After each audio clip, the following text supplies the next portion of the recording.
नमस्कार, मी दिनेश पावरा, विद्याश्रम अकॅडमीचे संचालक आणि संस्थापक। विद्याश्रम या यूट्यूब चॅनल में सगळ्या विद्यार्थ्यांचा सत्कार करतो, सन्मान करतो आणि स्वागत करतो। तुमच्या भरपूर मागणीचा सन्मान करून मी पुन्हा एकदा हा व्हिडिओ मी चालू करीत आहे आणि येणारी जी पण भरती आहे त्याच्यामध्ये विद्यार्थ्यांना खूप मोलाचा वाटा माझा असावा आणि अकॅडमीचा असावा। एक दिशा देण्याचा हे केंद्र आहे।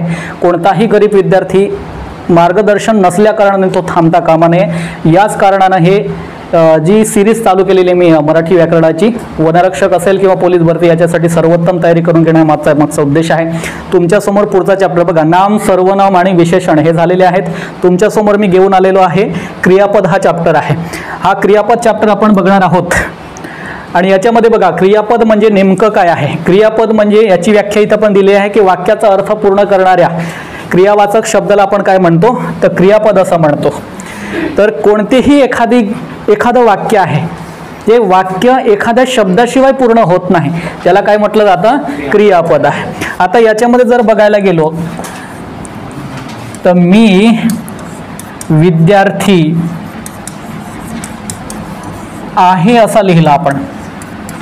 आता याच्यामध्ये बघा आपण लिहिणार फक्त मी विद्यार्थी, मी विद्यार्थी, मी विद्यार्थी असं करत बसलो तर या एक शब्द जो आहे हा शब्द वापरल्याशिवाय या वाक्याचा अर्थ पूर्ण होत नाही। मग याच्यामध्ये क्रियापद कोण ठरत आहे? आता मी अजून एक वाक्य लिहितो की याच्यामध्ये इथं लिहितो की मी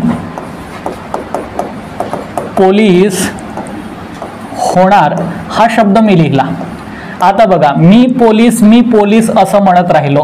आता मी पोलीस आहे का नाही मला निश्चित सांगता येत नाही, त्याच्यासाठी मला एका शब्दाचा वापर करावा लागतो, तो म्हणजे काय आहे, होणार। मग याच्यामध्ये भविष्यामध्ये तो होणार आहे असं हा जो शब्द आहे तो आपल्याला सांगतो आहे की या वाक्याचा अर्थ पूर्ण करण्याचं काम कोण करत आहे, होणार हा शब्द। म्हणून आपली डेफिनेशन काय आहे की वाक्याचा अर्थ पूर्ण करणाऱ्या क्रियावाचक शब्दाला आपण काय म्हणतो आहे, क्रियापद असे म्हणतो। मग याच्यामध्ये क्रियापद कोण ठरत आहे, होणार हा शब्द। लक्षात येत आहे ना, मी शिक्षक आहे याच्यामध्ये कोणता शब्द ठरतो, मग क्रियापद आहे हा शब्द हे ना। मी गावाला जाणार हा शब्द जर मी वापरला, हे वाक्य जर वापरलं तर याच्यामध्ये क्रियापद काय ठरत आहे, जाणार, म्हणजे तो वाक्याचा अर्थ पूर्ण करतो आहे शब्द हे ना। आता पुढे जाऊयात आपण।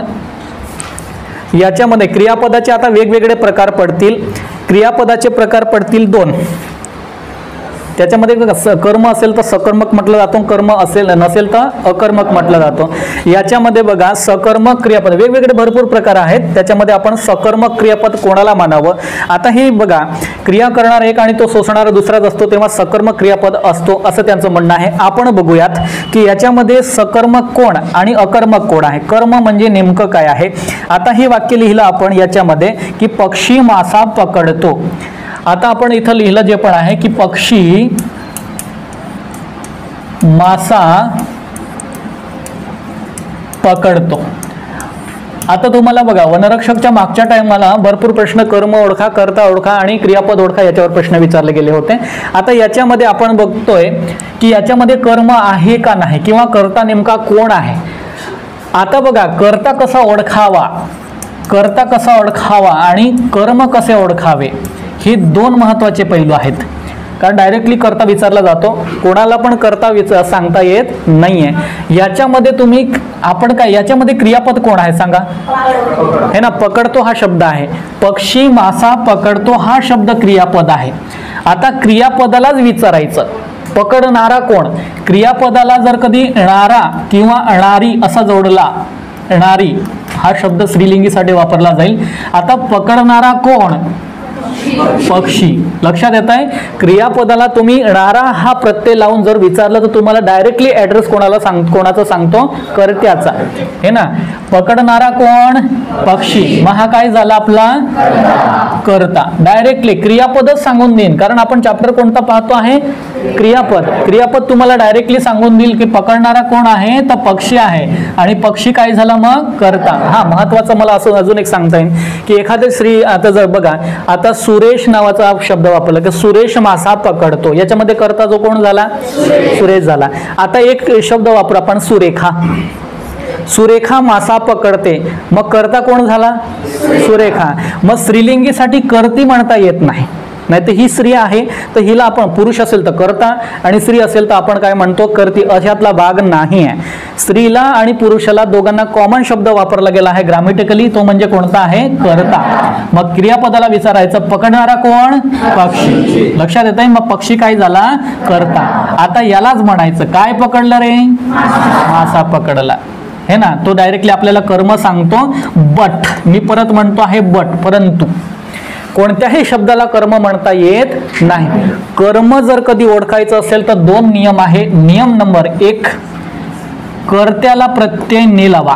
कर्त्याला काय लावायचा, प्रत्यय ने हा प्रत्यय लावा. आणि दुसरं येतं आहे वाक्य काय करायचं, भूतकाळी करायचं. वाक्य काय करायचं, भूतकाळी करायचं. भूतकाळी वाक्य झालं पाहिजे. भूतकाळी म्हणजे काय, एखादी घटना घडून गेलेली असते. आता पुढे बघणारच आहोत आपण त्याच्यामध्ये.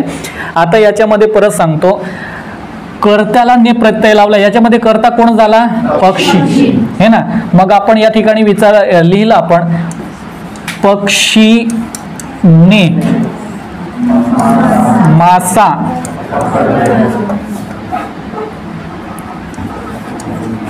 पकडला असं लिहावं लागेल आपल्याला.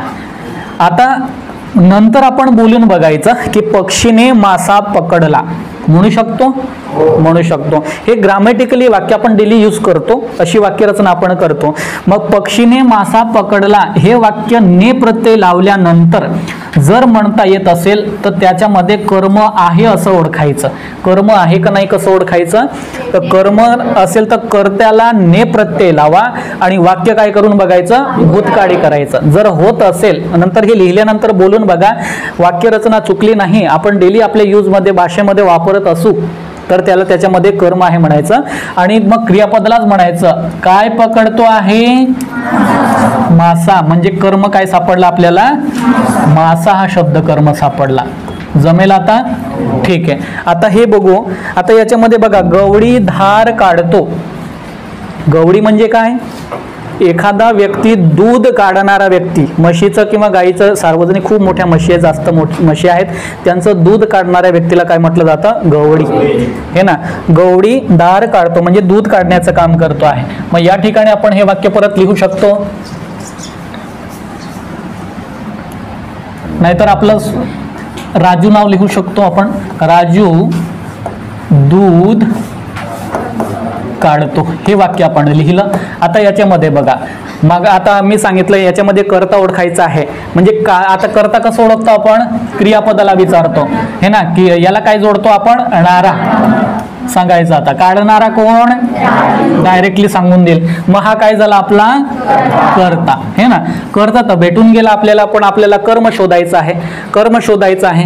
मग कर्म याच्यामध्ये बघा, कोणाला ने प्रत्यय ने लावायचा असतो, कर्म कसं ओळखायचं तर मी तुम्हाला सांगितलं, कर्त्याला ने प्रत्यय लावा आणि वाक्य काय करायचं आहे, भूतकाळी करायचं आहे. मग याच्यामध्ये कर्ता कोण आहे, आता बघा, राजूने दूध काढले असं लिहू शकतो. वाक्य ले लागलं तर वाक्य भूतकाळी झालं. मग राजूने दूध काढले असं म्हणता येत, म्हणू शकतो आपण. मग म्हणू शकत असेल तर मग काढणार आपलं काय काढले, दूध काढले. मग दूध हे काय झालं, मग कर्म. समजलं आता. आता जर का कधी एखाद्या वाक्यामध्ये कर्म असेल तर त्याला सकर्मक आणि कर्म नसेल तर त्याला अकर्मक, हे ना. आता याच्यामध्ये कोणता प्रकार बघतोय आपण, सकर्मक क्रियापद. सकर्मक क्रियापदामध्ये कर्म असेल का नाही सांगा मला, असेल का नाही, असेल, हे ना. आता सकर्मक म्हणजे सहकर्म. सकर्मक म्हणजे काय आहे, सहकर्म. सहकर्म म्हणजे याच्यामध्ये कर्म असेल, याच्यामध्ये कर्म असेल. आणि कर्म कसं ओळखायचं, कर्त्याला ने प्रत्यय लावायचा आणि वाक्य काय करायचं आहे आपल्याला, भूतकाळी करायचं. आता हे दोन जी वाक्य तुम्हाला मी सांगितले मगाशी, की पक्षी मासा पकडतो आणि गवळी धार काढतो, हे दोन वाक्य आहे. मग आपल्याला कर्ता शोधायचा असेल तर काय करतो, पकडणारा कोण, पक्षी. हा काय झाला, कर्ता, हे ना. आता वाक्य ने प्रत्यय लावून, कर्त्याला ने प्रत्यय लावून वाक्य भूतकाळी करून बघा. पक्षीने मासा पकडला बोलू शकतो. वाक्य रचनेमध्ये काय चूक झाली का आपली, नाही आहे. मग त्यालाच विचारायचं काय काढलंय त्यांनी, नाही नाही, काय काय पकडलं त्यांनी?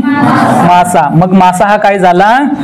कर्म. हे ना, कर्ता सापडल्यानंतर डायरेक्ट कर्त्याला नेप्रत्यय लावायचा आणि वाक्य भूतकाळी करून बघा, डायरेक्टली कर्म भेटेन तुम्हाला. दुसरी गोष्ट आहे की गवडी धार काढतोय, हे ना, काढणारा कोण? गवडी. मग गवडी काय झाला? कर्ता झाला. हे ना, काय काढले त्याने? धार. हे काय झालं? कर्म. कारण हे गवडीने धार काढली म्हणू शकतो आपण. लक्षात येत आहे? कर्ता कसं शोधायचं सांगितलं मी तुम्हाला. कर्ता कसं शोधायचा? नारा किंवा नारी लावा, डायरेक्टली कर्त्याचा पत्ता भेटेल. आणि कर्म कसं ओळखायचं? ने प्रत्यय लावायचं आणि वाक्य काय करायचं? भूतकाळी करायचं. हे ना, आता याच्यामध्ये कर्म आहे म्हणून त्याला काय म्हटलं जातं? सकर्मक. हे ना, याच्यामध्ये आहे कर्म. मासा हे काय आहे? कर्म. दार हे काय आहे? कर्म. एखाद्या वाक्यामध्ये कर्म असेल तर सकर्मक म्हणतो आणि कर्म नसेल तर अकर्मक म्हणतो. पुढे जाऊयात आपण. आता इथं बघा, अकर्मक पहिल्या प्रकारामध्ये कर्म होतं का नाही? होतं. आता याच्यामध्ये कर्म आहे का नाही आपण एकदा चेक करूयात परत एकदा. या ठिकाणी बाकीची माहिती तुम्ही समजून, ज्या क्रियापदाचा अर्थ पूर्ण होण्यासाठी कर्माची आवश्यकता नसते, म्हणजे क्रिया कर्त्यापासून सुरू होते आणि कर्त्यापाशीच थांबते, त्यांना आपण अकर्मक क्रियापद म्हणतो. हे त्यांचं ग्रामॅटिकली झालं. पण आपण रिअल मध्ये बघायचं आता. आता बघा, याच्यामध्ये 2 उदाहरणं सांगितली. याच्यामध्ये अकर्मक मध्ये कर्म असेल का? कर्म असेल का? कर्म नसेल. लक्षात ठेवायचं, कर्म नसेल. आता बघूयात, हे 2 उदाहरणं आहेत. त्याच्यामध्ये तो बागेत पडला, हे ना, तो बागेत पडला हा शब्द आपण, हे वाक्य आपण लिहिले. ठीक आहे. आता पडणारा कोण? तो हे काय आहे? मग हा काय आहे? कर्ता झाला. आपण क्रियापदाला मागाशीच सांगितलं होतं ना तुम्हाला, कर्ता कशात होता? पडणारा कोण? कर्ता. पडणारा कोण? तर तो भेटला, तो काय झाला? कर्ता झाला. हे ना, आपण याच्यामध्ये बघ, कर्म आहे का? बागेला डायरेक्टली कर्म नाही म्हणता येत. आणि तुम्हाला सांगितलं मी कर्म कसं शोधायचं. कर्म शोधायचं असेल तर काय बोललो मी मागाशी? ने प्रत्यय लावायचा. कोणाला? कर्त्याला. आणि दुसरं काय आहे? वाक्य काय करायचं आहे? भूतकाळी करायचा. ने प्रत्यय लावायचं असतं कर्त्याला. याला आता याच्यामध्ये कर्ता कोण आहे? तो. ठीक आहे. मग त्याने आता ने लावायला लागेल ना आपल्याला. त्याने बागेत पडला असं म्हणतो का? त्याने बागेत पडला असं म्हणतो का? ठीक आहे. सर्वनाम काय आहे? तो. त्याच्याशिवाय याच्या व्यतिरिक्त आपण सुरेश नाव घेऊयात. सुरेशने बागेत पडला असं म्हणतो का? नाही. हे वाक्य लिहिल्यानंतर आपल्याला शोभत नाहीये, याचा अर्थ त्याच्यामध्ये कर्म आहे का? कर्म नसतं. कर्म नसेल तर त्याला काय म्हटलं जातं? अकर्मक. लक्षात येत आहे? हे वाक्य पहिलं काय झालं मग? अकर्मक. आता दुसरं बघूयात. श्रावणीला थंडी वाजते. हे वाक्य आहे. श्रावणीला थंडी वाजते. श्रावणीला थंडी वाजते. लक्ष देऊन हे आहे. आता बघा, आपण करता याच्यामध्ये कोण आहे हे बघावं लागेल. तुम्हाला सांगितलंय मी, डायरेक्टली श्रावणी नाही सांगता येत. आणि कर्ता कसं शोधायचं असेल मी तुम्हाला सांगितलंय. क्रियापद ठरवेन. कोण ठरवणार? क्रियापद ठरवतं. कर्ता कोण आहे? क्रियापद ठरवतं. मग वाजणारे काय? वाजणारे कोण? थंडी. श्रावणी वाजते आहे का? नाही आहे. क्रियापद ठरवेल. हे ना, मेन चॅप्टर कोणता बघतोय? क्रियापद. क्रियापद ठरवेल कर्ता कोण आहे. मग याला विचारायचं वाजणारे काय? हे ना, वाजणारे कोण आहे? थंडी आहे. मग हे काय झालं? कर्ता. लक्षात येत आहे? आता कर्ता भेटून गेला आपल्याला. कर्ता भेटल्यानंतर आपण बघा कर्म आहे का नाही ते ओळखावं लागेल आपल्याला. मग म्हणू आपण कर्म आहे का नाही. कर्म आहे का नाही कसं बघतो आपण? आता बघा, कर्ता कोण आहे? याच्यामध्ये कर्ता कोण झालं? थंडी. मग आपण बघा, थंडीने श्रावणी वाजली. हे ना, आता आपल्याला सांगितले त्यांच्या नियमानुसार जातोय ना, आपण काय चूक केली का? हे ना, वाजली. आता बघू, थंडीने श्रावणी वाजली. एखादा कानाखाली दिल ना आपल्याला, बरोबर का नाही? आता कर्त्याला नेप्रत्यय लावायचा आहे आणि वाक्य भूतकाळी करायचं आहे. आणि जर कधी आपण त्याच्या नियमानुसार गेलो तर थंडीने श्रावणी वाजली असं म्हटलं जातं. तर असं वाक्य बोलतो का आपण? नाही. मग याच्यामध्ये कर्म आहे का? मग हे वाक्य कोणतं आहे? कर्म नसेल तर काय म्हणतो मग आपण? अकर्मक. हे ना, कर्म नसेल तर काय म्हणतो? अकर्मक आहे. दुसरं वाक्य बघ, हे झालं. आता पहिलं वाक्य बघूयात. तो बागेत पडला.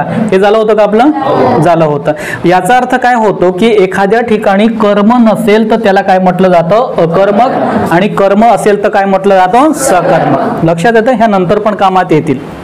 लक्षात येतं? ऍक्टिव्ह वॉइस, पॅसिव्ह वॉइस त्याच्यामध्ये पण कामात येतील. बाकीच्या ठिकाणी डायरेक्टली प्रश्न विचारला जातो कर्ता कर्म कोणतं आहे ना, तर आपण या ठिकाणी चूक केलीच होती. मग अशी डायरेक्ट श्रावणीला थंडी वाजते आणि डायरेक्टली आपण श्रावणीला काय म्हणत होतो? कर्ता. हे ना, पण तो कर्ता कोण ठरवणार?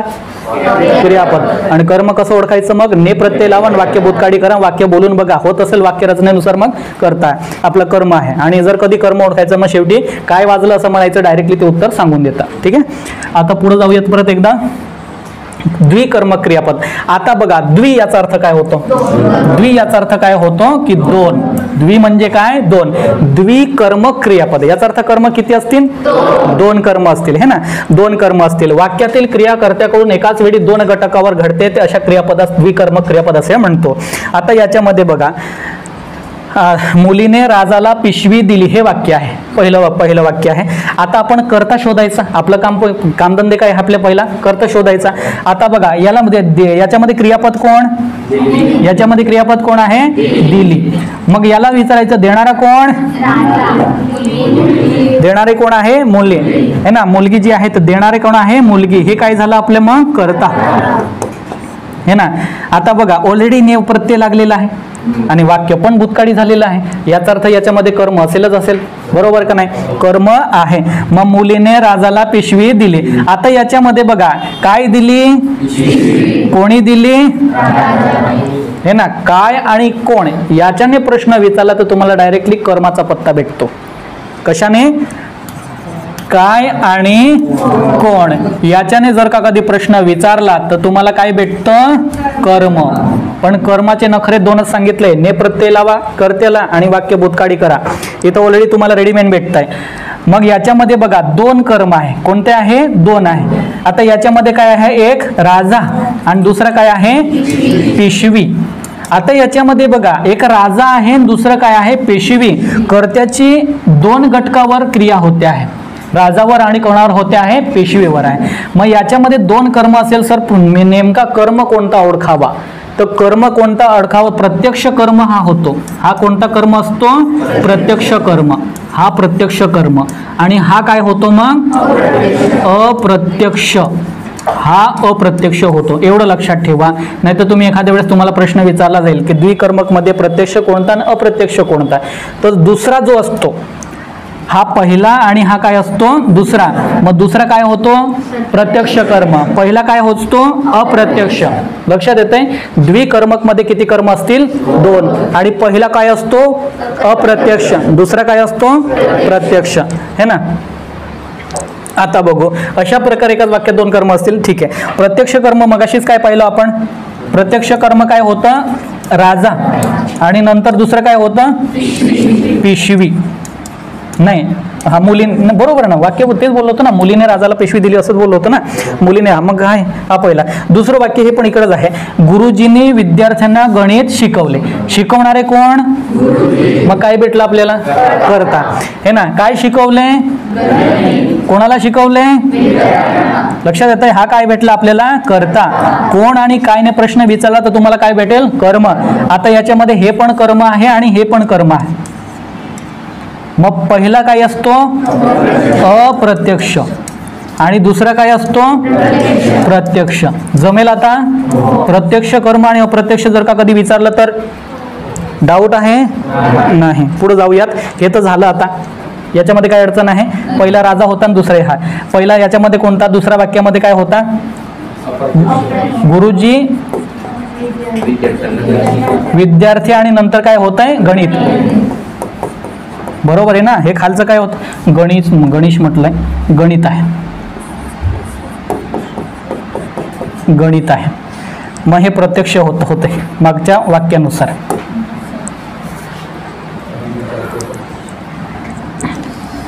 ठीक आहे. आता बघा, उभयविध क्रियापदे. उभयविध क्रियापद, उभय याचा अर्थ काय होतो? उभयचर, आपण बऱ्याचदा बोलतो उभयचर प्राणी. उभयचर प्राणी याचा अर्थ काय होतो की दोन ठिकाणी राहणारे, एका ठिकाणी पाण्यात पण राहतात, दुसऱ्या ठिकाणी जमिनीवर पण, हे ना, दोन्ही ताटामध्ये खाणाऱ्याला आपण काय म्हणू? उभयचर, हे ना. एखाद्या वेळेस आपण पण हाणतो का नाही? होतं. मग उभय याचा अर्थ काय होतो की दोन ठिकाणी. किती ठिकाणी आहे? दोन ठिकाणी, असा अर्थ होतोय. आता बघू याच्यामध्ये जे क्रियापद सकर्मक पण आहे आणि अकर्मक आहे, हे दोन्ही ठिकाणी. एका ठिकाणी सकर्मक पण आणि अकर्मक आहे, दोन्ही पद्धतीने एखादं वाक्य जर लिहिलं जात असेल तर त्याला काय म्हणायचं? उभयविध. उभय म्हणजे काय म्हणले? दोन ठिकाणी म्हणजे काय आहे? सकर्मक सुद्धा, सकर्मक सुद्धा आणि अकर्मक सुद्धा, दोन्ही पद्धतीने एखादं वाक्य जर का कधी लिहिलं जात असेल तर तुमचं काम आहे त्या ठिकाणी काय गोल मारणं?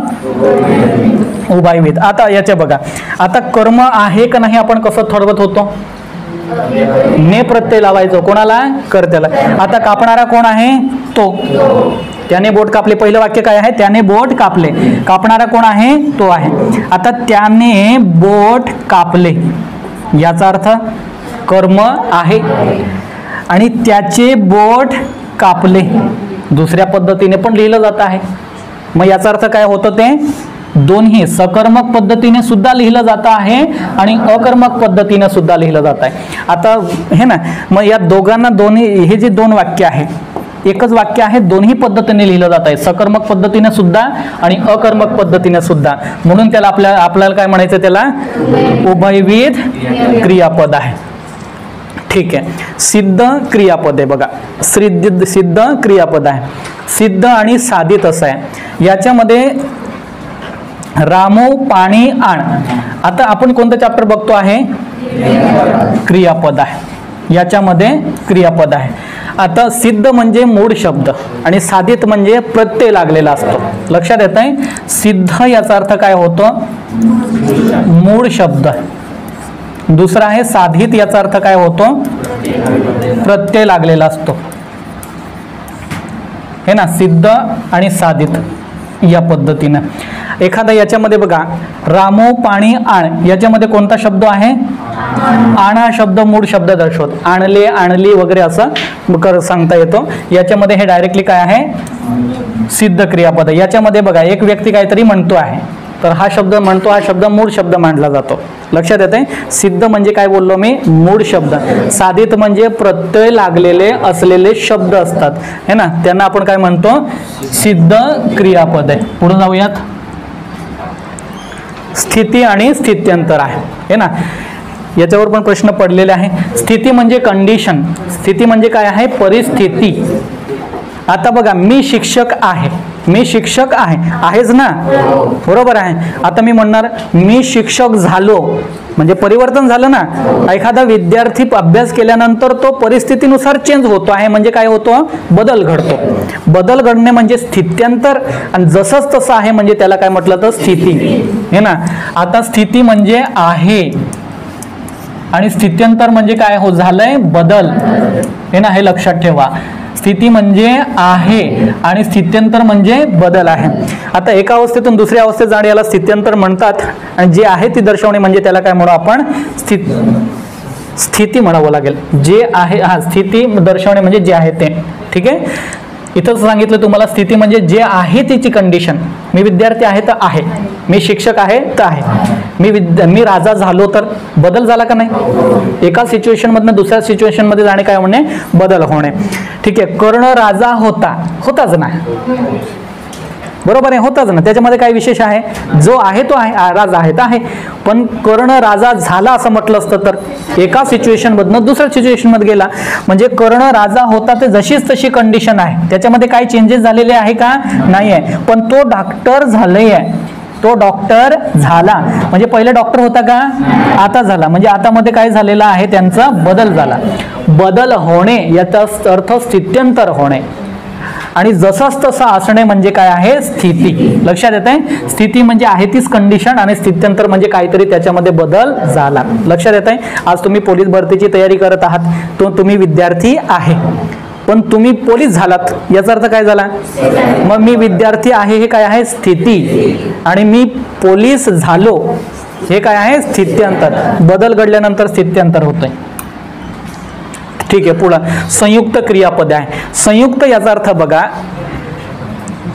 माझं म्हणणं माझ्या पद्धतीने जर बघायला गेलो, संयुक्त याचा अर्थ काय किती होतो? 2. संयुक्त याचा अर्थ काय होतो? 2. जसं संयुक्त महाराष्ट्राची निर्मिती 1 नोव्हेंबर 1956 झाली. लक्षात येत आहे? संयुक्त याचा अर्थ काय होतो की गुजरात आणि महाराष्ट्र हे दोघे मिळून, गुजरात आणि मुंबई प्रांत तेव्हाचा मिळून काय तयार झाला? संयुक्त महाराष्ट्र. म्हणजे 2 राज्यांची मिळून एक निर्मिती झाली. तसंच आहे या ठिकाणी सुद्धा.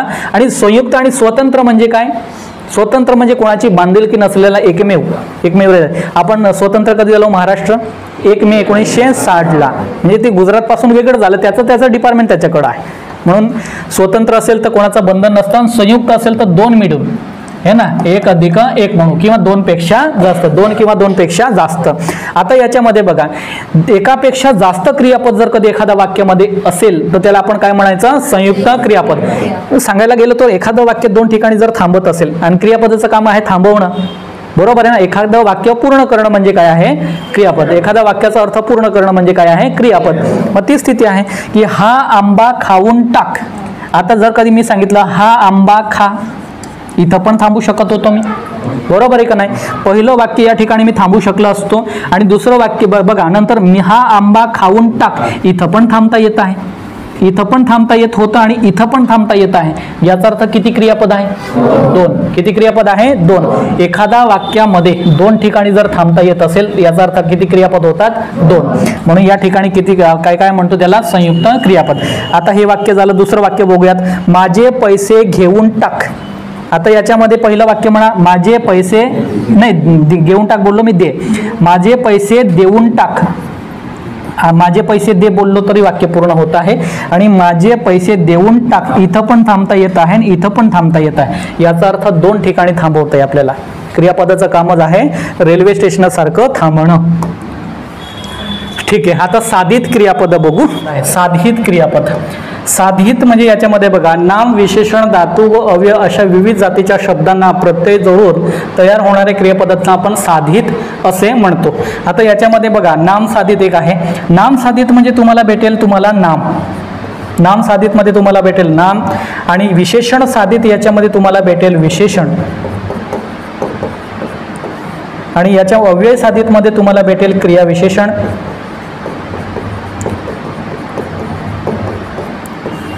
आणि धातू साधित मध्ये तुम्हाला भेटेल या ठिकाणी धातूला प्रत्यय जे जोडून आहे त्याला म्हणजे आपण धातू साधित आहे. आता बघा, नाम साधित म्हणजे याच्यामध्ये बघू की सुरेखाचे डोळे पाणावले हा शब्द घेतला आपण.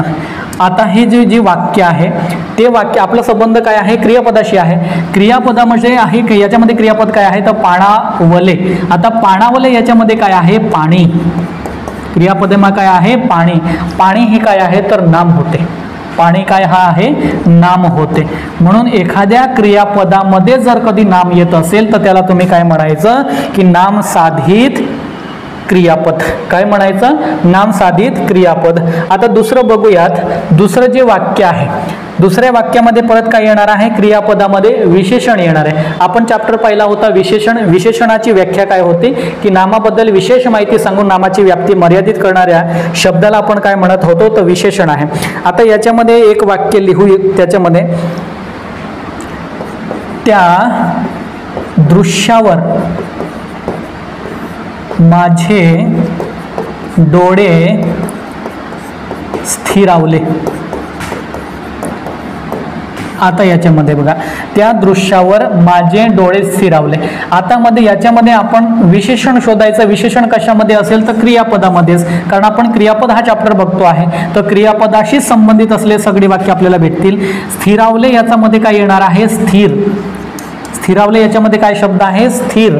आणि स्थिरावले या शब्दामध्ये स्थिर हा शब्द येतो, पण तो कोणाच्या बाबतीत माहिती सांगतो? डोळ्या संदर्भात आहे. याच्यामध्ये नाम काय आहे तर म्हणायचं डोळे. याच्यामध्ये नाम काय आहे? डोळे. हे नाम आहे, नामाच्या बाबतीत माहिती सांगितली जाते आहे. डोळे कसे आहे तर स्थिर आहे. हे ना. मग विशेषण कशामध्ये भेटेल तुम्हाला? क्रियापदामध्येच भेटेल. मग जर का कधी विशेषण क्रियापदामध्ये भेटत असेल तर तुम्ही त्याला काय म्हणायचं? विशेषण साधित. पुढचं येत आहे अव्यय साधित आहे.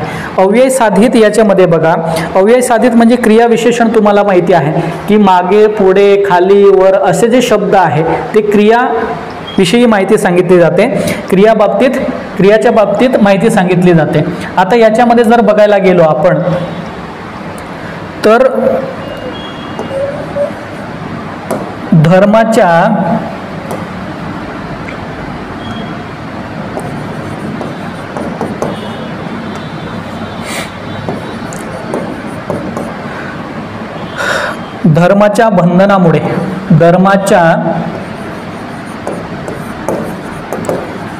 बंधनामुळे माणसे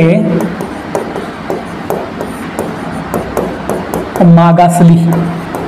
आता याच्यामध्ये कोणता शब्द आहे? माहिती क्रियापदाशी संबंध आहे आपला. हा क्रियापद कोण आहे? मागासली. आणि तुम्हाला मी सांगितलं आहे की क्रियाविशेषणामध्ये मागे, पुढे, खाली, वर किंवा इतर असे शब्द भरपूर येतात. असे शब्द याच्यामध्ये सांगितले जातात. आता मागासली हा जो शब्द आहे याच्यामध्ये मागे हा शब्द दिलेला आहे किंवा तो समाज आता पुढारला याचा अर्थ काय होतो? पुढे. तर पुढारल्यामध्ये कोणता शब्द भेटेल तुम्हाला? पुढे. आणि तो समाज खालावला याच्यामध्ये काय भेटतोय तुम्हाला? खाली. हे ना. आता असे शब्द तुम्हाला कुठे आढळतील? तर क्रियापदामध्येच आढळतील. आणि क्रियापदामध्ये असे जर कधी क्रियाविशेषणाचे जे शब्द आहेत क्रियाविशेषण आढळले तर तुम्ही डायरेक्टली कोणाला गोल मारा? तर म्हणायचं क्रियाविशेषण. याच्यामध्ये बघू धातू साधित. आपण कोणतं पाहतोय? अव्यय साधित पाहतो आहे. अव्यय साधित क्रियापद असं म्हणूयात. अव्यय साधित क्रियापदामध्ये तुम्हाला सांगितलंय मी मगाशी की क्रियाविशेषणामधले शब्द कशामध्ये आढळतील? तर क्रियापदामध्ये आढळतील. पुढचं बघूयात आपण धातू साधित. मग तुम्हाला मगाशीच सांगितलं होतं मी धातू साधित म्हणजे नेमकं काय आहे? धातू म्हणजे मूळ शब्द आणि धातू साधित म्हणजे काय होतंय? प्रत्यय लागलेला असेल. आता याच्यामध्ये बघा, आम्ही ही मोटर मुंबईहून आणवली असा शब्द आहे. आम्ही ही मोटार मुंबईहून आणवली असा शब्द आहे. आता याच्यामध्ये मूळ शब्द कोणता आहे? तर याच्यामध्ये मूळ शब्द आहे ना तो काय आहे? आण. आणि ह्याला काय म्हणू आपण? धातू. धातू. पण याच्यामध्ये मूळ शब्द व्यतिरिक्त इतर शब्दही लागलेले आहे म्हणून त्याला काय म्हणतो? साधित आहे. तर मूळ शब्दाला लागून एक्स्ट्रा शब्द जर कधी लागलेला असेल तर धातू आणि इतर गोष्टी लागलेल्या असेल तर त्यांना काय म्हटलं जातं? धातू साधित क्रियापदे. ठीक आहे. आपण याच्यामध्ये काय पाहिलं आहे? नाम साधित क्रियापदामध्ये याच्यामध्ये क्रियापदामध्येच नाम असेल. विशेषण साधितमध्ये क्रियापदामध्येच विशेषण असेल. आणि अव्यय साधित जे पण शब्द आहेत क्रियाविशेषणा संदर्भात आहे ते तुम्हाला क्रियापदामध्ये भेटतील. आणि धातू साधित म्हणजे मूळ शब्द लागून इतर गोष्टी आलेल्या आहेत. मूळ शब्द प्लस इतर गोष्टी लागलेल्या, इतर प्रत्यय लागलेले असतील त्याला आपण काय म्हणतो? धातू साधित. स्वाभाविक क्रियापद बघूयात पुढे. आता स्वाभाविक क्रियापद म्हणजे नेमकं काय? स्वाभाविक क्रिया म्हणजे एखादी क्रिया ऑटोमॅटिकली घडते, त्याला बाहेरून कोणत्याही प्रकारचा प्रेशर नसतो किंवा त्याला आपण टेक ओव्हर केलेलं असतं का? नाही. ढकललं बिकललं असतं का? नाही. ती क्रिया ऑटोमॅटिकली घडते. लक्षात येतं? याच्यामध्ये इथे जी क्रिया कर्त्याकडून स्वाभाविकपणे पाडली जाते, घडली जाते त्याला आपण काय म्हणू? आपण स्वाभाविक. आता याच्यामध्ये झाड पडले, एखाद्या ठिकाणी झाड त्याचंच पडून गेलं, कोणी ढकललं बिकललं आहे का? नाही आहे. एखादी क्रिया एखाद्या वेळेस झाडावर नाही, पान त्याचंच गळून पडतंय बघा, हे ना. ती ऑटोमॅटिकली घटना घडते, ती स्वाभाविक क्रिया आहे. त्याला बाहेरून काही प्रेशर आहे का? नाही आहे. म्हणून त्याला काय म्हणायचं, झाड पडले, पडण्याची क्रिया ऑटोमॅटिकली घडली आहे, त्याला बाहेरून कोणत्याही प्रकारचा प्रेशर नाही, म्हणून त्याला काय म्हटलं गेलं आहे, स्वाभाविक. झाड पडणं त्याचं स्वाभाविक आहे. बाळ रडले, बाळ आता लहान बाळ राहिलं 4-5 महिन्याचं, 5-6 महिन्याचं, त्याची मर्जी, केव्हा पण रडू, बरोबर आहे का नाही? केव्हा पण रडतंय, सकाळ रडणार, दुपार रडणार, रात्री रडतं, है ना. काही काना अनुभव नंतरही मुलगा है ना, बाळ भयंकर कंडिशन असते. तर बाळ रडले, ती क्रिया ऑटोमॅटिकली आहे का? 5-6 महिन्याचं बाळ चॉकलेट नाही दिली म्हणून रडत आहे का? नाही, त्याचंच रडत आहे, म्हणून ती क्रिया सुद्धा काय होते, ऑटोमॅटिकली घडते, म्हणून त्याला काय म्हणू आपण, स्वाभाविक क्रियापद. ठीक आहे. प्रयोजक क्रियापद. आता पहिलं जे मागाशी त्याचं घडत होतं, इथं का त्याचंच घडेन का? नाही, त्याला जबरदस्तीने करवलं जाईल. करता समोरच्या करून ती क्रिया करवून घेतो, जबरदस्ती करवून घेतो. आता बघायला गेलो तर वाक्यातील एखादी क्रिया करता दुसऱ्याकडून घडवून घेत असेल तर प्रयोजक क्रियापद असे म्हटले जाते. आता याच्यामधले उदाहरण आहे, रामू कुत्र्याला पडवितो असं म्हणू आपण, हे ना. रामू कुत्र्याला पडवितो. आता बघा, कुत्रा त्याचाच पडतो आहे का? नाही. रामू हातामध्ये दगड किंवा काठी घेऊन मागं असेल म्हणून कुत्रा पडतो आहे, बरोबर आहे ना. एखादी घटना कर्त्याकडून घडवून घेतली जाते आहे, कुत्रा त्याचा पडतो आहे का? नाही आहे. रामू कुत्र्याला पडवतो आहे. आणि जर कधी रामूच्या हातामधली काठी किंवा दगड जर कुठेतरी पडून गेलं तर उलटी रिॲक्शन होईल. मग कोणाला कोण पडवेन, हे ना, कुत्रा रामूला पडवेल. मग त्याच्यामध्ये कर्ता कोण होऊन जाईल, मग कुत्रा. कर्म कोणावर होईल, मग रामूवर होईल, हे ना. तर रामू कुत्र्याला पडवितो, तर याच्यामध्ये कुत्रा ऑटोमॅटिकली पडत नाही आहे, त्याला प्रेशर दिला जातो, कोणाकडनं आहे, रामूकडून आहे. मग एखादी घटना, एखादं वाक्य त्या एक व्यक्ती करत नाहीये, त्याला समोरच्याला जबरदस्तीने करवून घेतो. जसं आपल्या क्लासमध्ये तुम्ही अभ्यास करणार नाही तर मी काठी घेऊन मागं पडतो, म्हणजे मी करता झालो, तुम्ही काय झाले, कर्म, हे ना, अशी क्रिया असते. आता शिक्षक मुलांना बसवितात, मुलगा त्याचाच बसतो आहे का? नाही, हे ना, जबरदस्त बस. मग स्वतःहून बसतात का? नाही. शिक्षक त्याला बसण्यासाठी भाग पाडतो आहे. मग प्रयोजक याचा अर्थ काय होतो की एक ताकद दुसऱ्या घटकावर हुकुमशाही गाजवते आहे, दुसऱ्याला करण्यास भाग पाडते आहे, म्हणून त्याला काय म्हटलं जातं, प्रयोजक क्रियापद. ठीक आहे, पुढे जाऊयात. आता शक्य क्रियापद. आता शक्य बघा, शक्य याचा अर्थ आता माझ्याने पॉसिबल आहे. पहिले शक्य होतं का? नाही. आता माझ्याने शक्य आहे. आपल्याला सुरुवातीला गणित जमायचं का? आता शक्य आहे का? नाही. आता शक्य आहे. पहिलं नव्हतं. आता अशीच वाक्यरचना या ठिकाणी सुद्धा दिलेली असेल.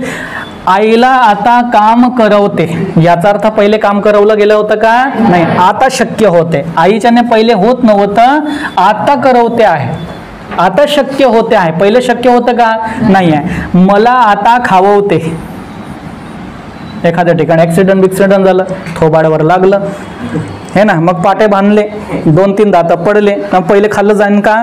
नाही. मग त्याच्यानंतर बरा झाल्यानंतर मग एखादं बघायला आलं, पहिले खात नव्हता हे पण पाहत होता, आता म्हटलं विचारलं आता खावलं जातोय का? हा, आता माझ्याने खावलं जात आहे. याचा अर्थ पहिले खाल्लं जात होतं का? एखादी क्रिया पहिले जमत नव्हती पण आता शक्य होत आहे, अशी वाक्यरचना जर का कधी तुम्हाला आढळली तर तुम्ही काय म्हणायचं? शक्य.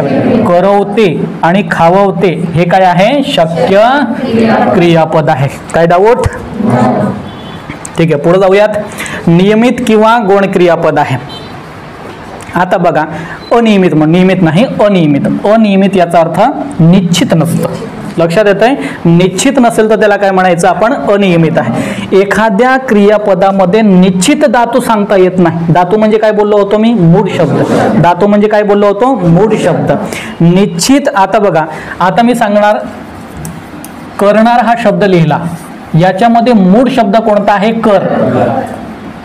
हे ना, या वाक्यामध्ये कोणता शब्द आपल्याला काढता येतो आहे? कर. करणार हा शब्द कर पासून तयार झाला आहे, हे ना. आता मी तुम्हाला सांगणार, मारणार, याच्यामध्ये कोणता शब्द मूळ शब्द आहे? मार हा शब्द आहे, हे ना. अजून सांगणार मी, रडणार, याच्यामध्ये मूळ शब्द काय होतो आहे? रड. रड पासून तयार झालेला शब्द आहे रडणार. कर पासून तयार झालेला शब्द आहे करणार. मार या शब्दापासून तयार झालेला आहे मारणार. मग असे मूळ शब्द काढता येतात, त्याला निश्चित म्हणू, हे ना. पण अनिश्चित म्हणजे निश्चित सांगता येत नाही. लक्षात येत आहे. आता याच्यामध्ये क्रियापद कोणतं आहे? पाहिजे. याच्यामध्ये क्रियापद कोणतं आहे? नाहीत. आता पाहिजे याच्यामध्ये मूळ धातू काय सांगणार आपण? पहा हा हे काढू का? पहा म्हणजे तर दोन अर्थ होतील. पहा म्हणजे माझ्याकडे पहा, पण याच्यामध्ये जे डिमांड केलेली आहे ना, मला पुस्तक पाहिजे, ती गरज आहे माझी. पहा याचा अर्थ होतोय का? नाही आहे. त्याच्यामध्ये निश्चित धातू नाही सांगता येणार. जसं या ठिकाणी मारणार पासून आपण मार डायरेक्टली काढून घेतलं, करणार पासून कर डायरेक्टली काढून घेतलं, तसं इथं काढता येतो आहे का? नाही. बाबा ऑफिसात नाहीत, याच्यामध्ये ना म्हणू शकतात, नाही असं पण निश्चित म्हणू शकत नाही आहे. म्हणून एखादी वाक्य रचण्यामध्ये जो धातू आहे, मूळ शब्द तुम्हाला निश्चित डायरेक्टली उचलून काढता येत नाहीये, त्याला आपल्याला काय म्हणायचं मग? अनियमित किंवा गौण क्रियापद. कळलं? आता तुम्हाला सुरुवातीलाच धातू सांगितला गेलाय. भाव कर्तृक क्रियापद. आता बघा, भाव कर्तृक क्रियापद म्हणजे नेमकं काय आहे की याच्यामध्ये वाक्यात क्रिया करणारा कर्ता असावाच लागतो, परंतु काही वाक्यात क्रियापदातच समावलेला असतो, म्हणून अशा क्रियापदाला आपण काय म्हणतो? भाव कर्तृक. आता याच्यामध्ये बघा, गावी जाताना वडगाव जवळ उजाडले, याच्यामध्ये कर्ता दिलेला आहे का? नाहीये. आपण कर्ता कसं शोधतो? कसा शोधतो आपण? कर्ता शोधण्याचा नियम काय आपला? क्रियापदाला विचारायचं. याच्यामध्ये क्रियापद कोण आहे? उजाड है ना, उजाडले. याच्यामध्ये क्रियापद काय आहे? उजाडले. आणि क्रियापदाला कोणता प्रश्न विचारतो? उजाडणारा. मग उजाडणारा कोण? सूर्य आहे. उजाडणारा कोण आहे? सूर्य. लक्षात येते? सूर्य या ठिकाणी दिसतोय तुम्हाला या वाक्यामध्ये? नाही दिसतो आहे. तुम्हाला सांगितलं आहे की या वाक्यामध्ये, एखाद्या वाक्यामध्ये कर्ता असावाच लागतो, पण या ठिकाणी दिलेलाच नसतो आणि तो कशामध्ये लपलेला असतो? क्रियापदामध्ये. लक्षात येतं? इथं पण सांगितलंय आज दिवसभर सारखे गडगडते. आता याच्यामध्ये सांगितलं आहे का काय कोण काय गडगडतोय काय आहे? मग गडगडणारे कोण? ढग हे ना. गडगडणारे कोण आहे? ढग आहे. मग ढग दिलेला आहे का याच्यामध्ये? वाक्यामध्ये नाही दिलेला आहे, पण कशामध्ये लपलेला आहे तो? हे ना. उजाडण्यामध्ये उजेड आहे, गडगडणाऱ्यामध्ये काय आहे? गडगड हा शब्द आहे, पण तो कोणाचा आहे? ढगाचा. उजेड कोणाचा आहे? सूर्याचा. लक्षात येत आहे? तो कशामध्ये लपलेला असतो? क्रियापदामध्ये. लक्षात येत आहे की भाव कर्तृक क्रियापद याचा अर्थ एखाद्या वाक्यामध्ये कर्ता असावाच लागतो, पण तो कशामध्ये लपलेला असतो? क्रियापदामध्ये. ठीक आहे. करुणरूप क्रियापद आहे. करणरूप. करणरूप याचा अर्थ होकार. करणरूप. करण याचा अर्थ काय होतो? होकार. म्हणजे एखाद्याला आपण नाही म्हणत नाही, हो म्हणतो. ठीक आहे. ज्या क्रियापदामधून होकार दर्शवला जातो त्याला आपण काय म्हणायचं आहे? करणरूप. आता बघा, नेहमी खरे बोलावे. बोलायला सांगता आहे ते, बोलू नये असं बोलतंय का? नाही. होकार दर्शवत आहे, बोलायला सांगताय, चांगली गोष्ट आहे. सतत अभ्यास करायला पाहिजे. करू नये असं म्हणतंय का? करू नये. करायला नाही सांगत असेल तर अकरण होईल, आणि काहीतरी चांगलं करायला सांगता असेल तर त्याला काय म्हणायचं? करणरूप. हे ना, होकार दर्शवत आहे. धूम्रपान टाळायला पाहिजे. टाळायला सांगतो आहे. धूम्रपान म्हणजे काय? हा, तुम्हाला सगळं माहिती आहे हे ना. ते टाळायला पाहिजे, पण टाळतो का जास्त करून? नाही आहे. हे ना, ते त्यांचा प्रश्न आहे. सद विवेक बुद्धीचा अधिकार पण आहे. धूम्रपान टाळायला पाहिजे, चांगली गोष्ट आहे, होकार दर्शवत आहे. सतत अभ्यास करावा, होकार दर्शवत आहे. नेहमी खरे बोलावे. खरे बोलू नये असं म्हणत नाही आहे, आणि सतत अभ्यास करू नका असं पण म्हणत नाही आहे, आणि धूम्रपान टाळू नका असं पण म्हणत नाही. नसायलाच नाही असं सांगत असेल तुम्हाला तर त्याला काय म्हणतो आपण? नकार. नकारला काय म्हणू? मग अकरण. याच्यामध्ये हे करायला सांगतंय तुम्हाला, चांगली गोष्ट सांगत आहे, म्हणून त्याला काय म्हणू आपण? करण रूप आहे. हे ना, त्याला काय म्हणू आपण? होकार दर्शक. पॉझिटिव्ह जर कधी रिस्पॉन्स भेटला तर त्याला काय म्हणायचं आपण? होकार दर्शक. आता तुम्हाला मगाशी सांगितल्याप्रमाणे या ठिकाणी काय आहे? अकरण रूप क्रियापद.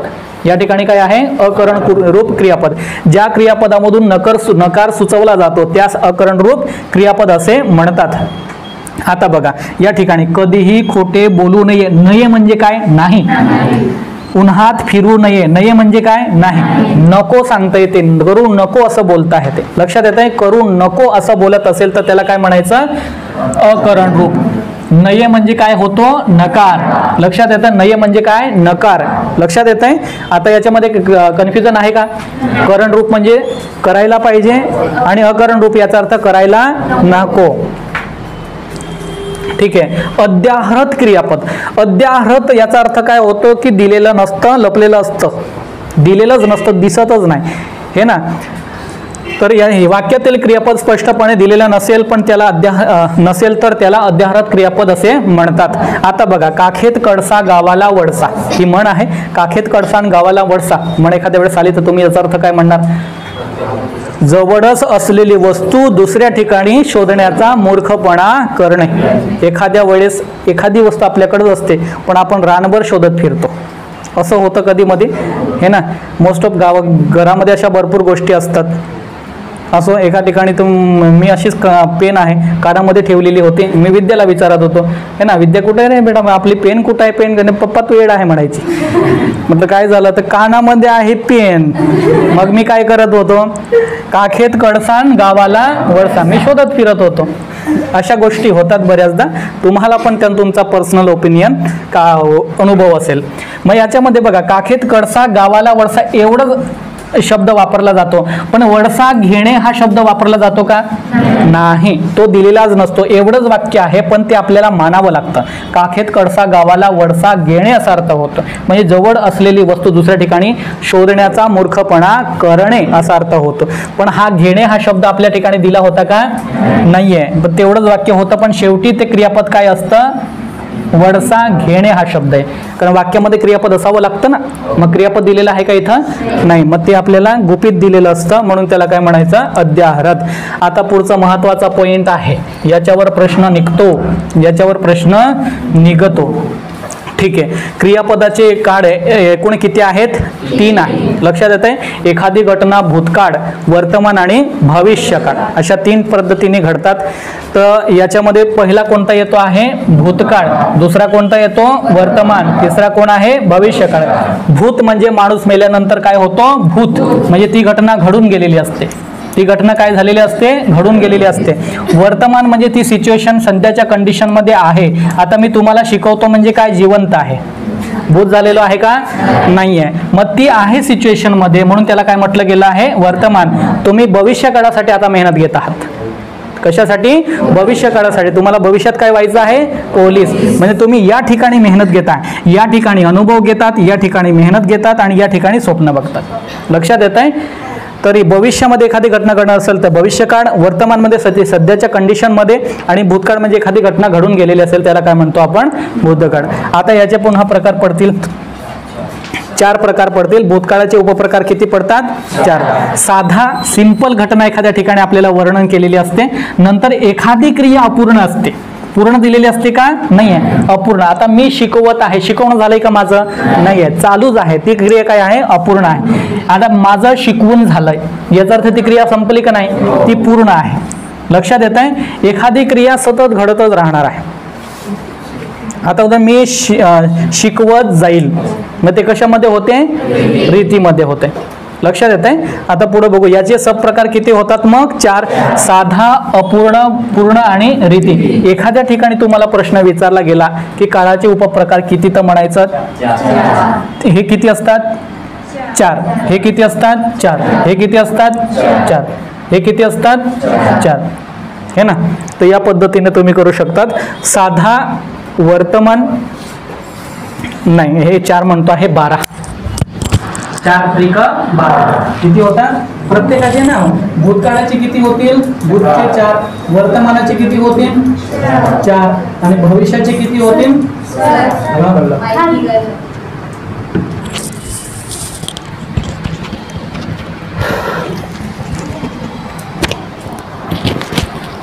ठीक आहे.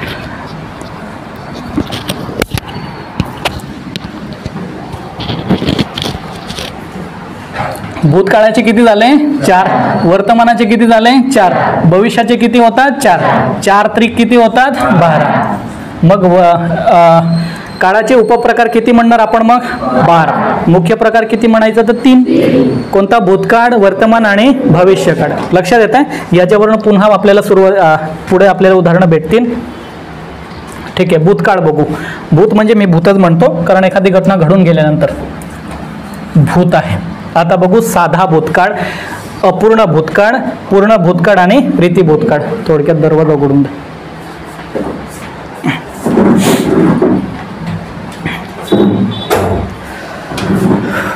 ठीक आहे. इकडं लक्ष द्या. आता परत साधा भूतकाळ बघा, एखादी क्रिया संपलेली आहे, म्हणजे ती घटना घडलेली आहे असं दर्शवतं. लक्षात येत आहे, एखादी घटना साधारणपणे ती संपलेली आहे अशी जर घटना तुम्हाला आढळत असेल तर तुम्ही काय म्हणायचं त्याला, साधा भूतकाळ. आता याच्यामध्ये बघा, सुरेखा नाचली, याचा अर्थ नाचून झालेला आहे तिचा, थोडक्यात बरोबर आहे का ना. सुरेखा नाचली, सुरेखा नाचेल म्हणजे याचा अर्थ भविष्यात है ना. सुरेखा नाचते म्हणजे लेटेस्टमध्ये आहे. एखादा साधारण सीधा अर्थ जर कधी होत असेल तर त्याला काय म्हणायचं आपण, साधा भूतकाळ. मग एखादी क्रिया संपली, याच्यामध्ये काय आहे, संपलेली आहे ती घटना, संपलेली आहे ना. भूतकाळामध्ये एखादी घटना घडलेली आहे तर त्याला काय म्हटलं गेलं आहे आपण, साधा. आता याच्यामध्ये दुसरा जो प्रकार आहे बघा, अपूर्ण भूतकाळ. अपूर्ण याचा अर्थ पूर्ण झालेला असेल का, नाही, अर्धा, ती क्रिया अर्धीच झालेली आहे. पूर्ण झालेली आहे का, संपलेली आहे का, नाही, संपलेली नाही आहे, ती सतत चालू आहे, सतत चालू आहे. आता याच्यामध्ये बघा, सुरेखा नाचत होती. लक्षात येत आहे, सुरेखा नाचत होती, ती नाचून थांबलेली आहे का, नाचायचा कार्यक्रम चालूच आहे. बँड बिन बंद झालेले आहे का, नाही, नाचायचं चालूच आहे, ती थांबलेली नाही आहे. थांबलेली नसेल, एखादी क्रिया कंटिन्युअस एखादी क्रिया घडत असेल तर तिला काय म्हणायचं आपण, अपूर्ण भूतकाळ. या ठिकाणी तुम्हाला सापडेल कोणता शब्द, होता. होता आणि होती हे शब्द भूतकाळी असतात. कशामध्ये असतील, या दोन ठिकाणी, अपूर्णमध्ये आणि पूर्णमध्ये. आता पुढे जाऊयात आपण, पूर्ण भूतकाळ. पूर्ण एखादी घटना पूर्ण थांबून गेलेली, आता ती क्रिया संपून गेलेली आहे. संपून गेलेली असेल तर काय म्हणायचं तुम्ही मग, पूर्ण भूतकाळ. आता बघा, सुरेखा नाचली होती, अजून नाचतच आहे का, थकली आहे ती, थकल्यानंतर ती थांबली आहे, नाचायचं थांबून झालेलं आहे, म्हणून त्याला काय म्हणायचं आपण, पूर्ण. एखादी क्रिया संपलेली असेल, एखादी क्रिया पूर्णपणे संपलेली असेल तर त्याला काय म्हणायचं मग आपण, पूर्ण भूतकाळ. आता पुढचं बघूयात, तुम्हाला रीती भूतकाळ. रीती भूतकाळ ओळखायचा असेल तर फक्त हा शब्द लक्षात ठेवा. लक्षात येत आहे, असे हा शब्द असेल तर डोळे मिटून डायरेक्टली रीती आणि भूतकाळच म्हणा, दुसरं काही म्हणायची गरज नाहीये. लक्षात येत आहे, सुरेखा नाचत असे. आता मी परत सांगतो की अपूर्ण भूतकाळ कसं ओळखणार, एखादी क्रिया चालूच होती, भूतकाळामध्ये ती होती हा शब्द लागेल, आणि ती थांबलेली होती का त्या कालखंडामध्ये, नाही आहे, मग थांबलेली नव्हती म्हणून त्याला काय म्हणायचं, अपूर्ण. एखादी क्रिया पूर्ण झालेली आहे, संपून झालेली आहे. माझे जेवण झाले होते, संपलेले आहे ना, ते कशामध्ये येणार मग, पूर्णमध्ये, हे ना. मी जेवण करत होतो, कशामध्ये, जेवण संपलंय का माझं अजून, नाही आहे, मग ते कशामध्ये होईल, अपूर्ण. मी जेवण करत असे, रीतीमध्ये चाललं जाईल ते. मी तुम्हाला सिंपल साधं सांगितलंय तुम्हाला. असे हा शब्द असेल तर डायरेक्टली रीती भूतकाळ असतो, आणि होती होती जर कधी असेल, एखादी क्रिया सतत चालू असेल तर त्याला काय म्हणायचं तुम्ही, अपूर्ण. आणि थांबली असेल तर काय, भूतकाळ. कळलं आता, होती कशामध्ये, भूतकाळामध्ये, असे कशामध्ये, रीती भूतकाळामध्ये. ठीक आहे, पुढे जाऊयात. आता वर्तमान काळ बघा. आता याच्यामध्ये सुरेखा नाचते, साधारण सिंपल गोष्ट आहे. साधारण बघा, मागच्या टायमाला काय होतं, सुरेखा नाचली, लक्षात येत आहे ना, आता नाचते आहे. आता हे तीन बघा, हे तीन घटना, तुम्हाला हा साधा का विशेष नाही, पण हे जे तीन शब्द आहे, तीन वाक्य आहे, याच्यावर बघा सारखंच आहे, फक्त या ठिकाणी कोणता शब्द लागलेला आहे, इथं आहे, अपूर्ण. आता याच्यामध्ये बघा, सुरेखा नाचत आहे, कंटिन्युअस चालू आहे, थांबली आहे का ती, पण कोणता शब्द लागलेला, सध्याच्या कंडिशन मध्ये आहे. लक्षात येत आहे, सुरेखा नाचत आहे, मध्ये थांब, जर आता ही कंटिन्युअस चालू आहे म्हणून त्याला काय म्हणायचं, अपूर्ण. ती क्रिया अपूर्ण आहे. जर नाचून झालं असेल तर मग पूर्ण. आता मग तिला थांबवा, सुरेखा नाचली आहे, थकून गेलेली, आता थांबून गेलेली, बँड पण बंद झालेला आहे, याचा अर्थ काय झालेला आहे, ती क्रिया पूर्ण झालेली आहे. ठीक आहे, ओके. आणि तू मरून गेली आहे, कशामध्ये होईल, पूर्णमध्ये, है ना. तू मरत आहे, अजून मेलेली आहे का, नाही आहे, मग कशामध्ये, ठीक आहे, हो. आता पुढचं कोणाचा नंबर आहे, रीती भूतकाळ. आपण वर्तमान पाहिलं होतं, इथं भूतकाळ लिहिलं गेलं आहे ना. ठीक आहे, चुकीचं लिहिलं गेलेलं आहे. तर या ठिकाणी आपल्याला काय लिहायचं आहे, वर्तमान. या ठिकाणी सुद्धा काय आहे, वर्तमान, इथं पण वर्तमान. पुन्हा एकदा वर्तमान काळ बघतोय आपण. याच्यामध्ये एखादी क्रिया सध्याच्या कंडिशनला घडत आहे किंवा लेटेस्ट सिच्युएशन मध्ये त्या ठिकाणी दिलेला आहे. आता साधा वर्तमान, आपण भूतकाळ सांगितला होता का? ठीक आहे, बघूयात परत एकदा. वर्तमानच बोललो होतो ना. ठीक आहे, साधा वर्तमान मध्ये एखादी क्रिया सध्याच्या कंडिशनला चालू आहे बा, असं त्या ठिकाणी फील होईल तुम्हाला. आणि या अपूर्ण मध्ये काय होईल, अपूर्ण मध्ये ती क्रिया अपूर्ण होईल. पूर्ण झालेली असेल का? नाही आहे. मग सुरेखा नाचत आहे, ती सध्याच्या कंडिशन मध्ये आहे सांगत आहे, ती नाचणं बंद झालेलं नाही आहे, हे ना, ती सतत क्रिया चालू आहे, म्हणून त्याला काय म्हणायचं तुम्ही, अपूर्ण. आणि अपूर्ण वर्तमान म्हणा. आता पूर्ण वर्तमान म्हणायचं असेल तर सुरेखाला आता आपल्याला नाचणं थांबवावं लागेल. मग सुरेखा नाचली आहे किंवा नाचलेली आहे असं असेल तर काय आहे, ती आता काय केलेलं आहे, थांबली आहे. ती थांबली असेल तर काय म्हणू आपण, पूर्ण वर्तमान काळ. आता रीती वर्तमान काळ म्हणू. रीती वर्तमान काळ म्हणजे सुरेखा नाचत असते, आणि पुरुष जर पुरलिंगी असेल तर कोणता शब्द लागेल, असतो. हे लक्षात ठेवा, हे ना, असतो असे. भूतकाळामध्ये असे असतेच, स्त्रीला सुद्धा आणि पुरुषाला सुद्धा. पुरुष नाचत असे, स्त्री नाचत असे, सारखा शब्द. आणि याच्यामध्ये कोणता शब्द असेल तुम्हाला, असतो किंवा असते, हे दोन शब्द आढळले तर तुम्ही काय म्हणायचं मग, रीती वर्तमान काळ. जमेल आता? ठीक आहे, पुढे जाऊयात. आता भविष्य काळ आहे बघा, भविष्य काळ आहे. इथं पण भूतकाळ आहे. बाबा बाबा, चूक झाली आपली. भविष्य काळ, इथं पण काय करू आपण, भविष्य काळ.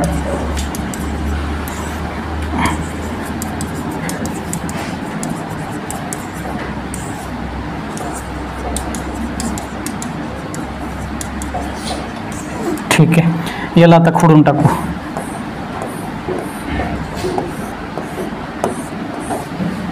असो, आता साधा भविष्य काळ आहे.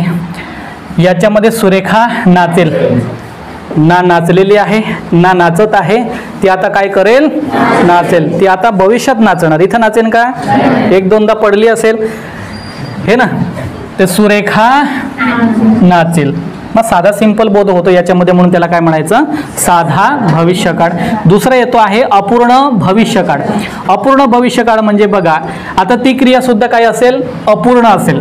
पूर्ण झालेली असेल का, नाही. ती घटना ती किंवा ती क्रिया अपूर्ण असेल आणि याच्यामध्ये काय असेल, पूर्ण असेल. आता बघा, सुरेखा नाचत असेल, मग तिचं नाचणं काय थांबलेलं आहे का, नाही थांबलेलं आहे, ती नाचतच असेल. मी ज्या वेळेस त्या ठिकाणी जाईल तेव्हा ती मुलगी किंवा तो मुलगा नाचत असेल, मग नाचतच असेल त्यावेळेस, तू ज्या वेळेस जाशील तेव्हा ती क्रिया चालूच असेल भविष्यात. लक्षात येत आहे? असेल हा शब्द कशामध्ये दर्शवतो, भविष्य दर्शवतो. आणि इकडं असेल हा सुद्धा भविष्य दर्शवतो आहे. आणि इथं आता बघा, ती नाचत होती, आता तिला थांबवा, क्रिया पूर्ण करा तिची. आता सुरेखा नाचली असेल किंवा सुरेखा नाचलेली असेल, मग ती क्रिया चालूच होती का, नाही, थांबवली. आता मग ती क्रिया पूर्ण करायला सांगते आहे, म्हणून त्याला काय म्हणायचं तुम्ही, पूर्ण भविष्यकाळ. जमेल? आता पुढचं येत आहे रीती भविष्यकाळ. रीती भविष्यकाळ बघा, रीती भविष्यकाळ म्हणजे नेमकं काय आहे, याच्यामध्ये जाईल हा शब्द महत्वाचा आहे. भूतकाळामध्ये असे, वर्तमानमध्ये असतो किंवा असते, आणि भविष्यामध्ये जाईल. लक्षात येत आहे? मी भविष्यात मरून जाईल आणि तुम्ही भविष्यात पोलीस होऊन जातील किंवा जाईल. लक्षात येत आहे? ह्या घटना आहे. मरायचं कोणाला, कधी सगळ्यांनाच जायचंच आहे ना, माझ्यावर एवढाच का आरोप. रीती भविष्यकाळ, सुरेखा नाचत जाईल. जाईल हा शब्द आढळला तर तुम्ही तुमचं काम काय आहे, रीती लावणार. लक्षात येत आहे?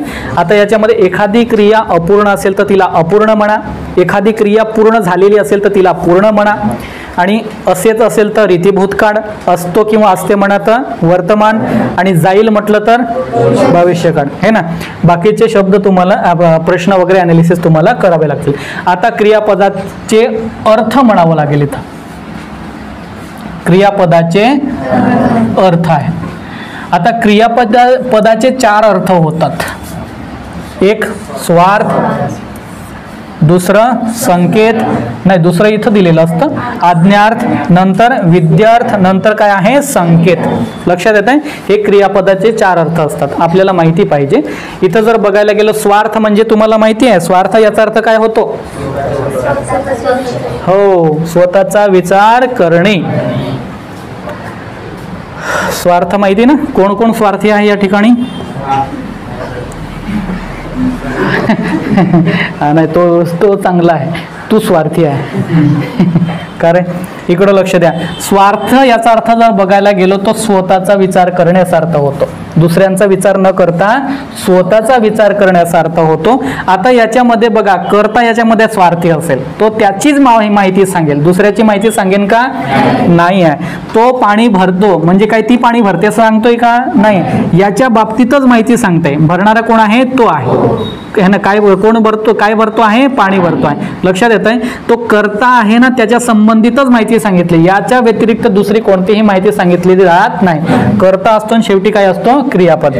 तिने अभ्यास केला, आता तिच्या बाबतीतच माहिती सांगितली जाते आहे, तिच्या व्यतिरिक्त काय माहिती सांगितली जाते आहे का? नाही आहे. बाबा काल गावाला गेले, आता बाबा काल गावाला गेले असं म्हटलंय, बाबा व्यतिरिक्त काय माहिती दिलेली आहे का? नाही आहे. याचा अर्थ काय होतो की स्वार्थ वाक्य जे पण आहे ते फक्त कर्त्याच्या बाबतीतच माहिती सांगतं, दुसऱ्या कोणत्याही बाबतीत माहिती सांगत नाहीये. म्हणून त्याला काय म्हणू आपण? स्वार्थी वाक्यामध्ये कर्ता असावाच लागतो, कारण त्याची माहिती सांगितली जाते. दुसरं येतो आहे आज्ञार्थ. दुसरा काय येतो आहे? आज्ञार्थ. आज्ञा म्हणजे एखाद्याला ऑर्डर देणे, एखाद्याला एखादी गोष्ट करायला सांगणे, त्याला ती करावीच लागेल असं त्याला काय म्हटलं जातं आहे? आज्ञार्थ. आता बघूयात, रामू पाणी आणावंच लागेल.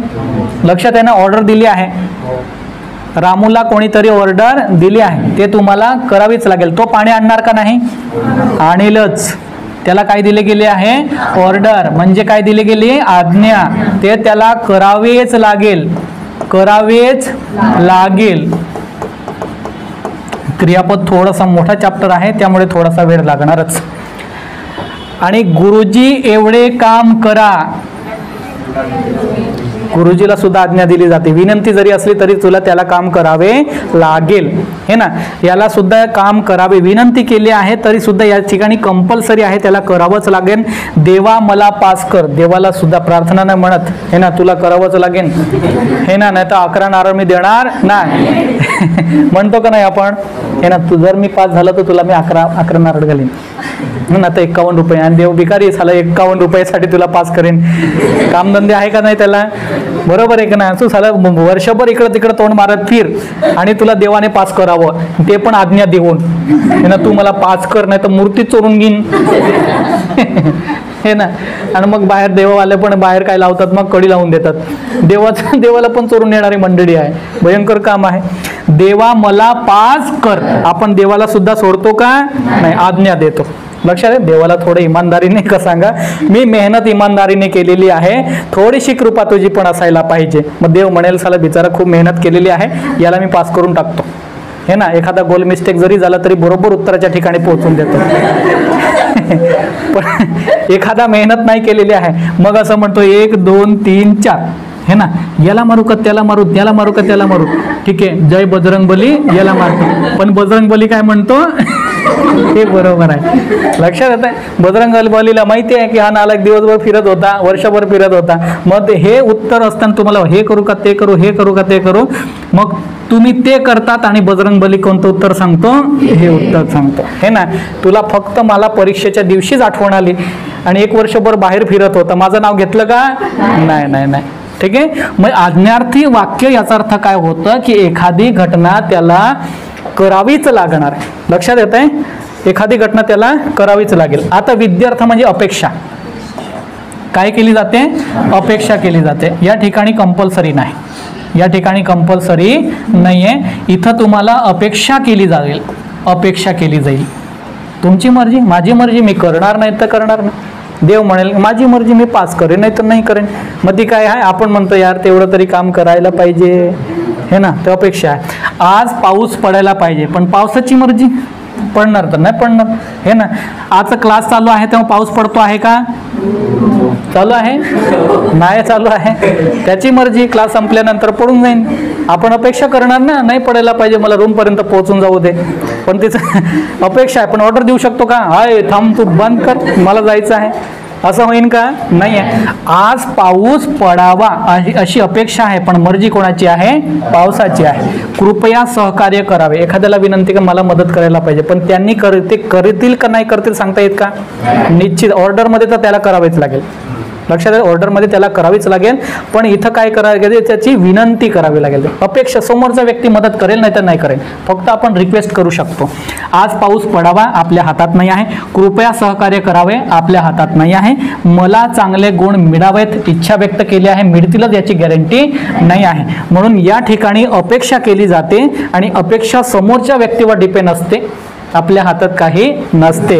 म्हणून त्याला काय म्हटलं गेलं आहे? विद्यार्थी. याच्यामध्ये विद्यार्थीमध्ये सहसा क्रियापदामध्ये वा, वी आणि वे हे ऑर्डरमध्ये नसते, लक्षात ठेवा. नाही तर एखाद्या वेळेस तुम्हाला आज्ञार्थी वाक्य आणि विद्यार्थी वाक्यामध्ये एखाद्या वेळेस कन्फ्युजन करण्यासारखं होतं. मग विद्यार्थी वाक्यामध्ये तुम्ही म्हणायचं वा, वी आणि वे हे असतं बघा. या ठिकाणी पण वा, या ठिकाणी वे आणि या ठिकाणी वे हे असतं याच्यामध्ये, हे ना. किसन मागच्या टायमाला चुकून आला होता, याच्यावर प्रश्न कन्फ्यूज झाला होता की याच्यामध्ये का त्याच्यामध्ये. लक्षात येत आहे? मग तुम्ही याच्यामध्ये काय शोधाल? तुम्ही इथं ऑलरेडी तुम्हाला वी भेटलेला आहे, तर याच्यामध्ये काय भेटेल तुम्हाला? वा, वी, वे. ठीक आहे.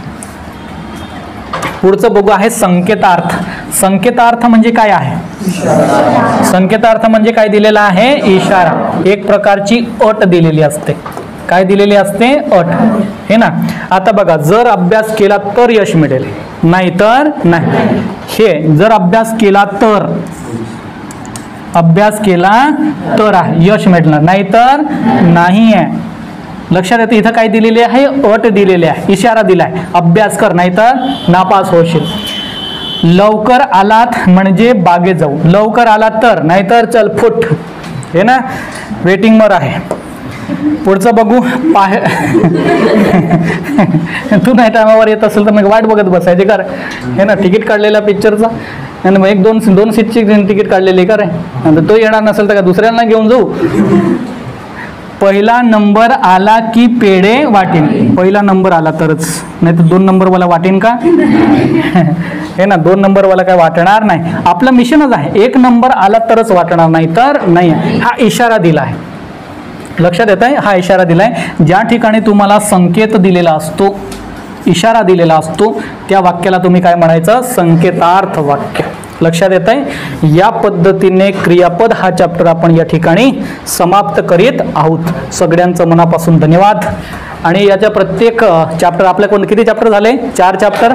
नाम, सर्वनाम, विशेषण आणि क्रियापद. याच्यावर प्रत्येक चॅप्टरवर 50 प्रश्न तुम्हाला भेटतील आणि 50 प्रश्नाचं ॲनालिसिस तुम्हाला भेटेल. आणि तुम्ही सगळे व्हिडिओ बघून ठेवा, जेणेकरून तुम्हाला जे 50 प्रश्नाची उत्तरं तुम्हाला भेटतील. व्हिडिओ जेवढा महत्त्वाचा आहे तेवढंच 50 प्रश्न पण महत्त्वाचे आहे. हा संपूर्ण चॅप्टर मी 50 प्रश्नामध्ये इन्क्लूड करण्याचा प्रयत्न करणार आहे. एकही प्रश्न त्याच्यावर सुटू नये असा माझा प्रामाणिक उद्देश आहे. जर का कधी माझं शिकवलेलं तुम्हाला समजत असेल किंवा जर का कधी याच्यानं तुम्हाला फायदा होत असेल तर तुमच्यासारखेच असे भरपूर विद्यार्थी आहेत, गरीब विद्यार्थी आहेत, त्यांच्यापर्यंत हा व्हिडिओ पोहोचवणं खूप गरजेचं आहे. कारण असे भरपूर विद्यार्थ्यांचे मला कॉल्स येतात आणि सांगतात की सर आम्हाला राहायचा खर्च खूप होतो आहे, जेवणाची आम्हाला सोय होत नाही आहे, किंवा क्लास संदर्भात थोडीफार जी आपण अमाऊंट घेतो आहे फीच्या संदर्भात ती आमच्यानं शक्य होत नाही आहे. मग तो एक अट आहे विद्यार्थ्याला त्यांच्या सक्सेसपर्यंत पोहोचवण्यासाठी जो मध्यंतरी जो अडथळा आहे तो अडथळा निर्माण होऊ नये याच्यासाठी ही लेक्चर सिरीज आहे. तर तुमची सगळ्यांची जबाबदारी होते. पण महत्त्वाचं हे आहे की हा जो व्हिडिओ आहे तुम्हाला आवडलाच, तुम्हाला जर कधी तुमच्या भरतीसाठी तयारी करणाऱ्या विद्यार्थ्यांना याचा फायदा होत असेल तर याला सबस्क्राईब करायला विसरू नका आणि दुसऱ्या विद्यार्थ्यांपर्यंत पोहोचायला जास्तीत जास्त विद्यार्थ्यांपर्यंत शेअर करा. आणि महत्त्वाचं म्हणजे माझे जे व्हिडिओ आहेत त्याच्या खाली कॉमेंट सेशनमध्ये जर का कधी तुम्हाला आवडला असेल तर तुमचं कॉमेंट्स हे मला एनर्जी ड्रिंक म्हणून काम करत आहे. तर कॉमेंट्स करायला मात्र विसरायचं नाही. थँक्यू. मी दिनेश पावरा, विद्याश्रम अकादमीचा संचालक, सगळ्यांची रजा घेतो. Thank you so much. धन्यवाद.